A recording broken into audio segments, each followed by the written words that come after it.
Hey guys, so we're here with Payton, and we're talking about abuse. So to start this off, we'll just jump right in. How would you define abuse? I would define it as anything mental, physical, or emotional that is detrimental to a person, your person, whether that be like your value or physically. So detrimental being like harmful? Yeah, something that harmful, whether it makes you uncomfortable, whether it physically hurts you, or whether it mentally constrains you from embracing your potential.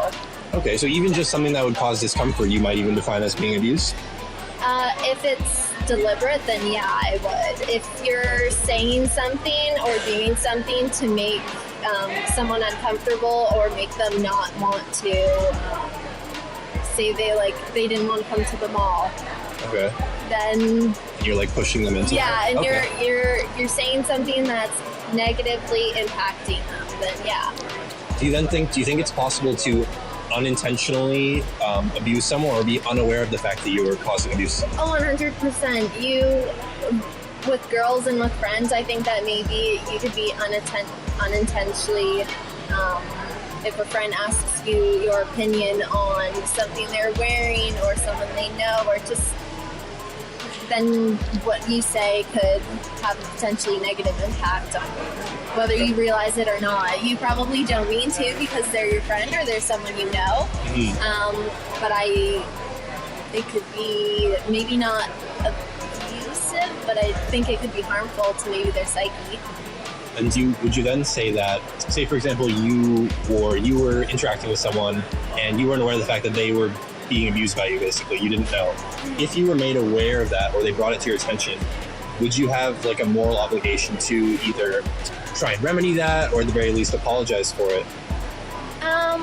Yeah, absolutely. Especially if you're unaware of it and become aware of it, I feel like it's your duty as a friend or family member to, I feel like you always want to make your friends and your family and people you interact with as comfortable as possible and as encouraged as they can be, especially with like what's going on in society today. Yeah. Then you want to bring people up as much as you can. So I feel like it's your responsibility as like a genuine human being to correct any mistake you might have made.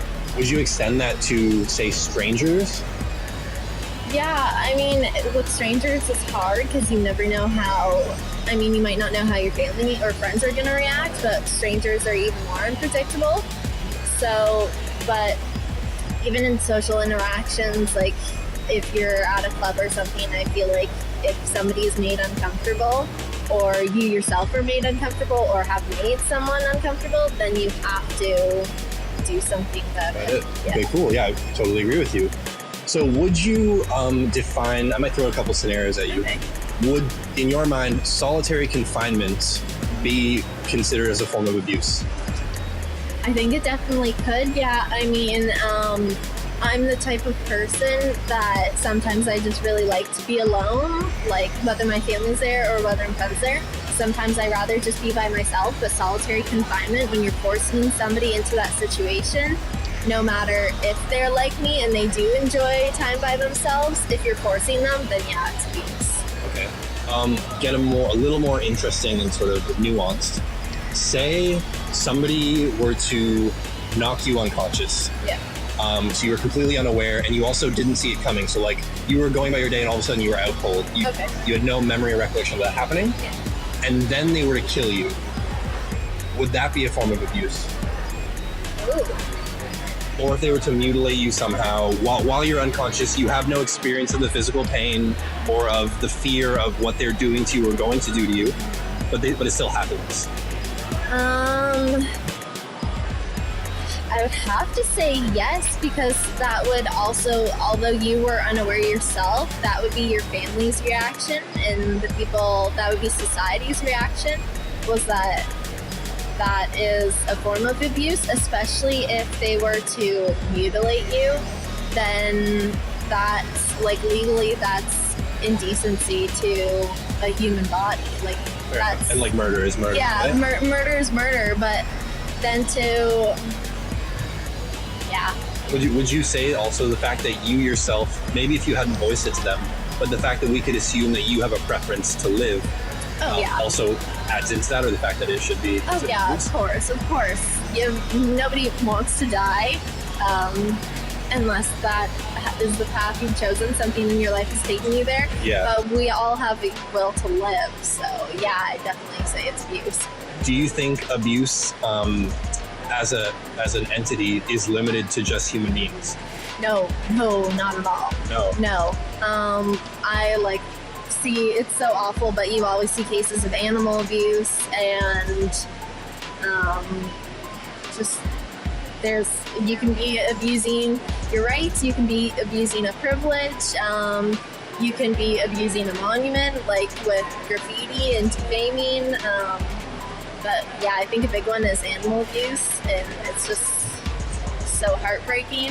And people are so emotionally attached to animal abuse, I feel like. Yeah. But then they also don't realize the harm that they could be causing to other humans. Yeah. Or humans. Okay. Yeah. Okay. Yeah. So it's so negative to be harmful to animals, but people don't realize that they could be doing the same thing to humans. Okay, I think I get where you're going. So, for example, if Donald Trump were to beat a dog, people would freak out. Oh, people would freak. They would go nuts. But then, of course, if he did that to a person, people would go nuts. But at the same time, they'd be like, oh, that person probably deserved it. Or find some other excuse. Yeah, they would find some other excuse where animals are completely harmless, so they're never at fault, which I agree with. But at the same time, we don't have the same value for other humans. Why do you think it is that we empathize so much more for animals than we do other human beings? Because I feel like there's so much. I'm thinking of dogs and cats and domestic animals, but I feel like they're so much more vulnerable because they don't have two hands to stop you if it's physical. They don't have a voice to fight back if it's verbal or emotional. So, yeah. Okay. So, in terms of dogs and cats, would it ever be acceptable to say, hang them up by their legs, stun them, and then slit their throat? No. Why not? If you were going to eat them afterwards, would it be acceptable? No. No, I have 3 dogs and 2 cats, so they're my whole world. And if somebody even joked about that with my dog, I'd be like, okay, that's not right. But are you aware that those are the common practices as far as how we process our food? Yeah, for cows and I'm aware of that. But I don't know, when I was little, I loved cows, so the thought of eating beef was horrifying to me. Yeah. But now it's a North American way of life, and I do like burgers, I do like steak, but it's just not a practice I'm familiar with to eat dogs and cats, whereas I know in other cultures it is. Fair. So it sounds to me like how you define your feelings towards cats and dogs, for example. You yourself, would you disagree with what happens to animals in slaughterhouses? I do. I think there's a much more ethical way to process your food and what you're eating. I think that's why there's these practices like halal meat. So it's been less I don't know the full extent of what goes on. Yeah. I'm not an expert, but I've heard that that's the point, is a more ethical way of treating your food. Yeah. So with that said, this is a tough question, but it's an interesting thing to think about. Is there then, because when people talk about humane slaughter and ethical practices, currently, if I were to tell you the standard ethical practices for slaughter, I think you would think they were atrocious. Yeah. So with that said, do you think there is an ethical or humane way to kill someone that doesn't want to die?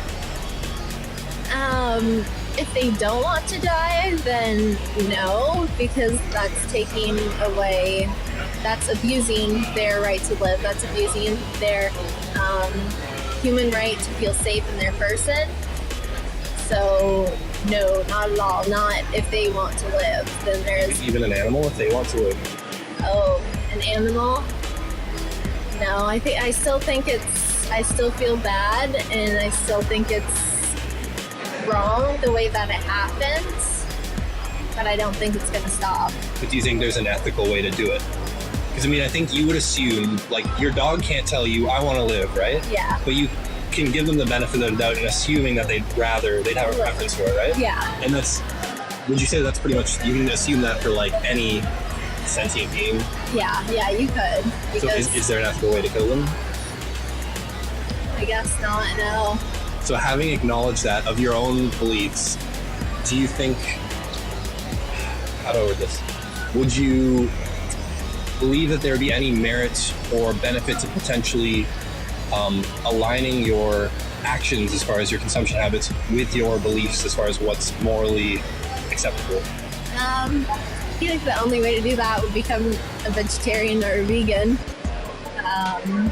Because, yeah, I guess going with that, there is no ethical way to kill something that wants to live.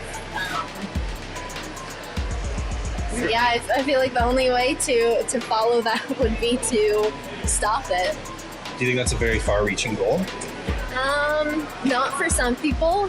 For others, it's like the most insane thing you could ever imagine is like stop eating that bacon. Yeah. Whereas some people, it's like just so common and basic as to reduce their consumption of animal products or stop altogether. Interesting. Have you ever thought about like the whole situation of the animals and food consumption in this way before? No, not really. I mean, I've seen videos, especially in high school, they like to show like Food Inc. Yeah, those things, like what they do to chickens, like the eggs that have started hatching, or the eggs that are like how they sort the males and females. Yeah, how they sort them. And I saw this one video where it was like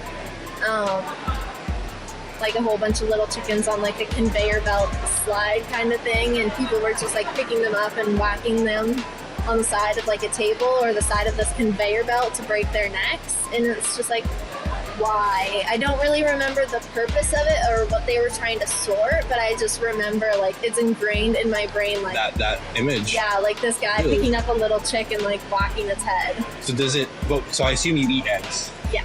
When you purchase eggs or eating them, you don't think about that image though, do you? We actually I live away from home while I'm in university, so I haven't purchased eggs while I've been living on my own. Fair. But at home, we get our eggs from a girl my mom works with, so they're just like it's like a family, it's not even really a family business. She just has a lot of chickens, so she decided why not sell the eggs, and she just goes and collects them. So I don't think about it that way because that's the way we get our eggs. Yeah, that's your But that's not the way we get our beef or our chicken. We get it from a store, and you can assume that they've been abused to make it to your plate. Okay, well put. I couldn't have said it better myself. Do you think next time maybe you go to eat something or make one of those purchasing habits, you'll think about a little bit more about what you're really, paying into? After this conversation, definitely. This year, I've been starting to think about it a little more, especially with buying your own food. You're aware of cost. Yeah, definitely. Meat does cost more, so you're sort of aware, and then it's like that backwards kind of thinking cost and like what it takes for that cost to be so high, and like what is the price of putting that meat on your plate. Well put. I like that analogy. And as well as it's already heavily subsidized by the governments as well. Yeah. So you can imagine how much more expensive it is to produce outside of that. And it's just insane how like prices have just gone up today. I know that's not really relevant to like, no, it's true. We have to do our best to like be economical and really like punch that dollar. Yeah, exactly. And you just know that the more demand there is, the more animals are getting hurt. So it's not a good thing. No. I mean, if you acknowledge that, logic would suffice to say is then maybe consider not paying for it to happen. Yeah, exactly. Just for your own sake. Yeah, exactly. Cool. For your own sake and for the animals, then yeah. Yeah, really. It's chain reaction, definitely. Because a lot of people that I speak to, example, say like, well, I'm not responsible. Like, it's the people in the slaughterhouse doing it. Yeah. But if you understand how like supply and demand works, yeah, then you know that it is they're killing the animals to serve your demand. So really, well, you seem to get it. You're like a bright individual. Thank you so much, Payton. I really appreciate it. Thank you so much.